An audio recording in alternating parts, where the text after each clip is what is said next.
40 days, forgotten Thursday. What is the climax of Jesus' ministry? The most important aspect? You could say crucifixion. This is the climax. The breaking of the power of sin, the redemption of humanity from the curse of the fall. The Gospels all are major on his final days and death, don't they? Well, possibly. But you could say resurrection. This is the climax. The breaking of the power of death, the triumph over evil. Though compared to Jesus' crucifixion, the resurrection stories seem like a series of addendums to the main narrative. Mark has just 8 verses, Matthew 20, Luke 49, John 56. The later the gospel is written, the longer the resurrection narrative. Was the early church needing to hear the importance of the resurrection more and more as the decades passed? A thought for another day. But the Ascension, the 40 days forgotten Thursday.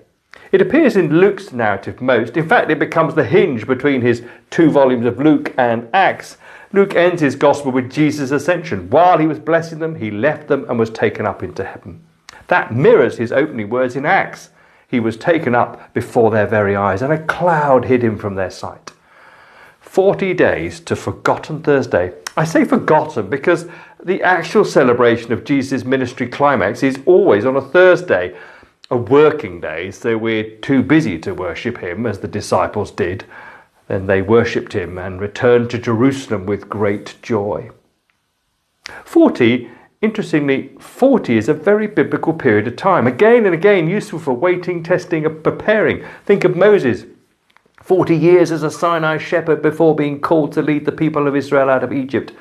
Of the Israelites wandering for 40 years in the desert. Of Elijah, 40 days on Mount Horeb. Jesus, 40 days of testing in the wilderness. And the resurrection period. 40 days of the disciples to wait, be tested, be prepared for the gift of the Holy Spirit. 40 days, forgotten Thursday. I have always promoted Ascension as the climax of Jesus' ministry, as a day to gather and worship him as the disciples worshipped him with great joy.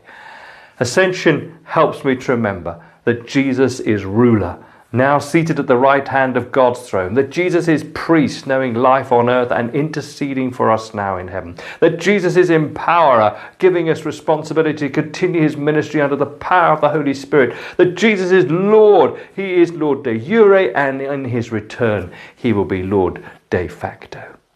Ascension Day is next Thursday. Worship him with great joy. If you've enjoyed this, please like, share and subscribe.